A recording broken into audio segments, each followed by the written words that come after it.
welcome to my channel. I am so excited to share this new makeup tutorial with you guys. I decided to go ahead and use the Manny MUA palette from Makeup Geek. It is a good palette. It's my first time trying out Makeup Geek shadows, and I wasn't sure if I was going to like them or not because everyone says they're just like MAC. Now I'm going to be very honest, they are not just like MAC. I'm a big MAC user and a big MAC fan of eyeshadows. I love their eyeshadows. These are really, really good, but they're not just like MAC. But if I had to say what's similar to MAC is probably these shimmery colors. Like anything that has a nice shimmer color is very similar to MAC. But if it's a matte, I would have to say till this day, I still love any eyeshadow from MAC that is matte. Nobody makes the formula like the MAC matte shadows. So if you guys want me to do a video on the best MAC matte shadows that I believe are great for tan skin tone, then let me know down below and I'll make a video about that. So basically this look is very maroon eyes and peachy lips. I'm really into the whole maroon eyes and peachy lips. I feel like the maroon eyes make it sultry and kind of a cool smoky eye versus doing the black all the time, and then a peach lip will make this a total spring look. So let's get started with this look, and I hope you guys do like the look. Okay guys, so you always know I do start off with priming my eyelids, and I'm using the Urban Decay Primer Potion, and I'm just using this product to make sure my eyeshadows do not budge or move.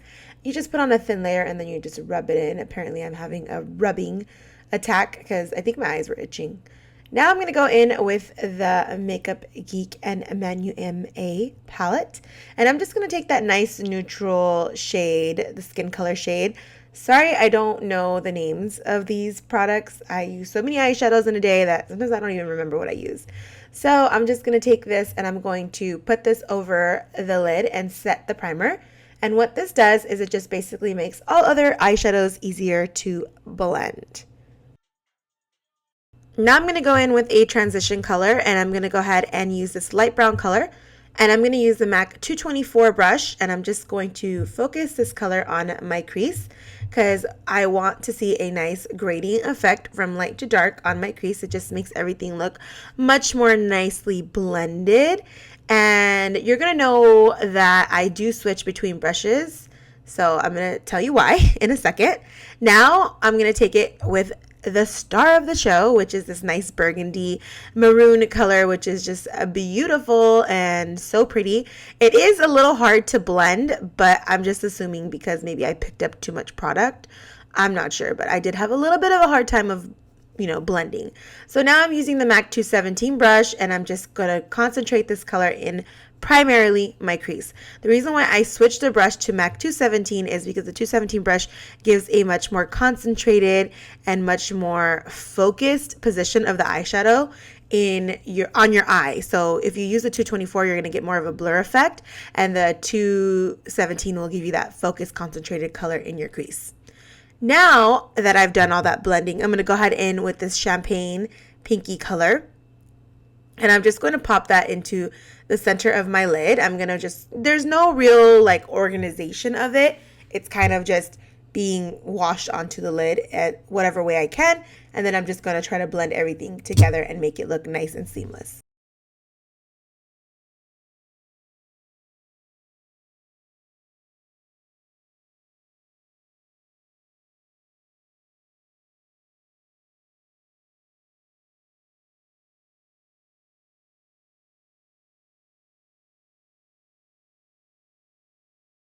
Now it's time to go ahead and apply some liquid liner. I do always apply some type of liquid liner to all of my eyeshadow looks because I just feel like it gives a finishing to the makeup look. But the only thing is today I'm not doing a wing liner. I'm going to do just a nice fine line across my lids just to help the false eyelashes blend in to my eye.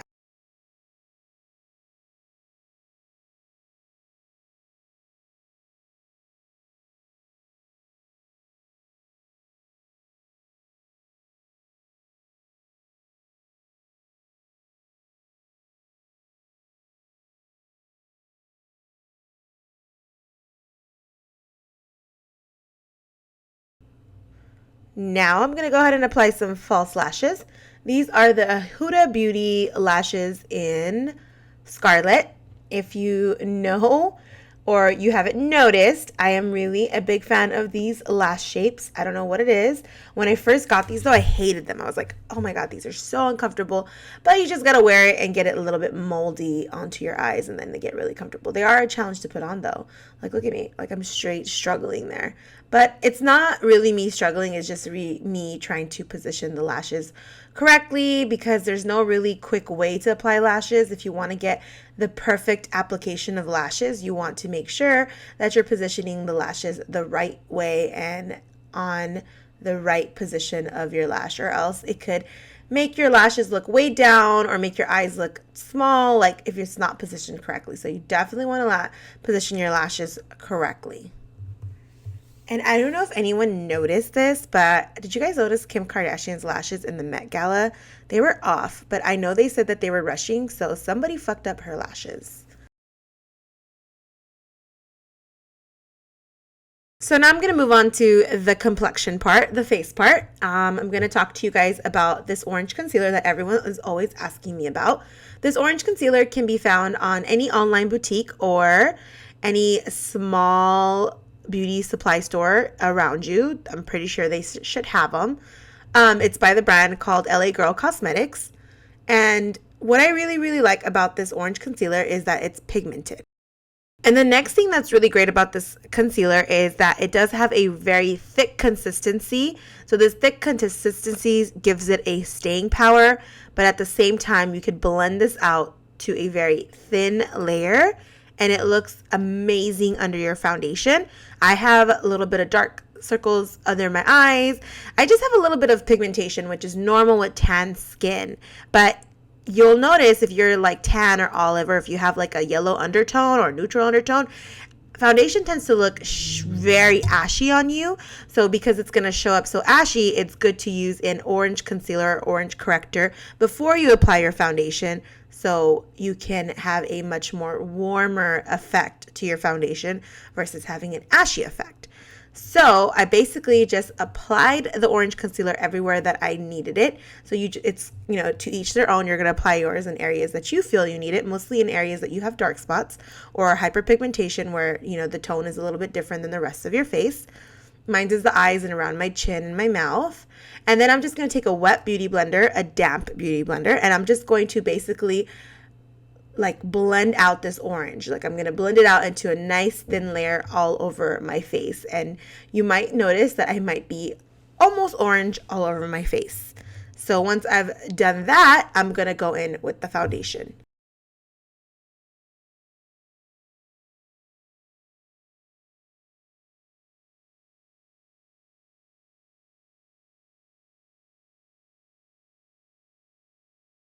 Now I'm going to go ahead and take this Infallible foundation by L'Oreal. These are full coverage foundations by L'Oreal, and you definitely want to use a full coverage foundation when it comes to using orange concealer or orange correcting. Anything correcting, you have to use a full coverage foundation. In my opinion, I've tested it out with like medium coverage foundation, and I do feel like the orange would still appear.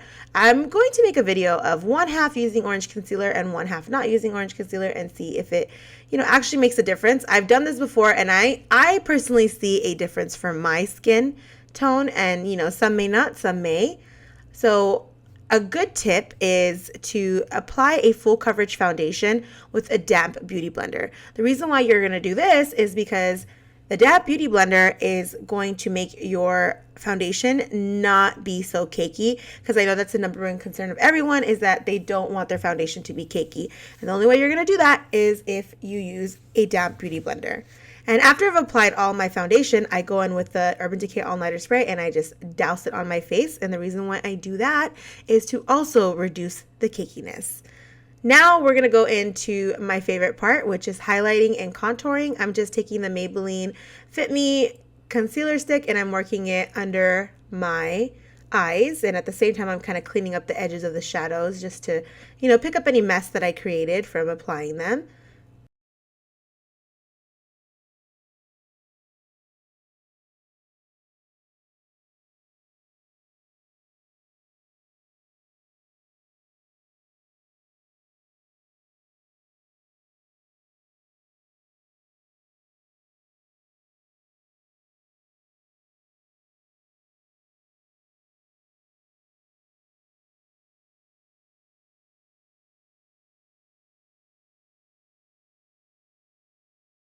Now I'm going to go ahead and apply some contour lines, and I'm going to use the Maybelline Fit Me foundation stick in coconut.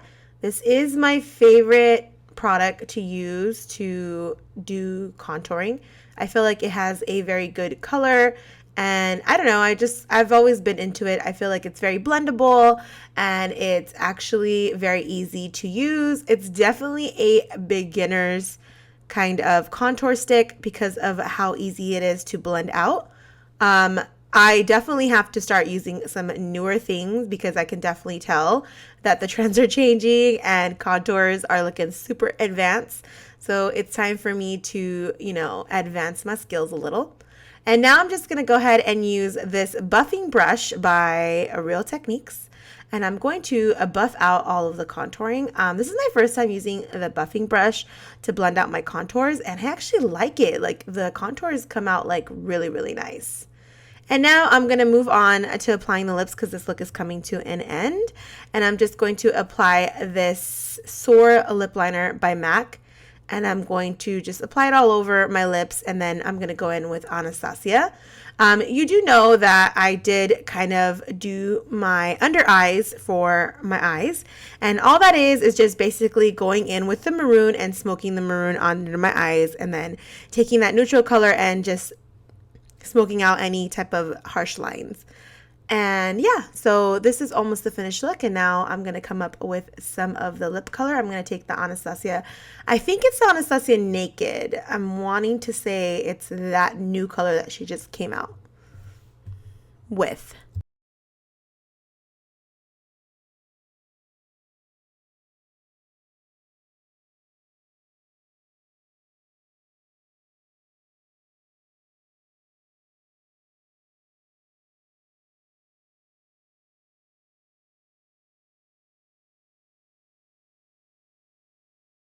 The finished look right here.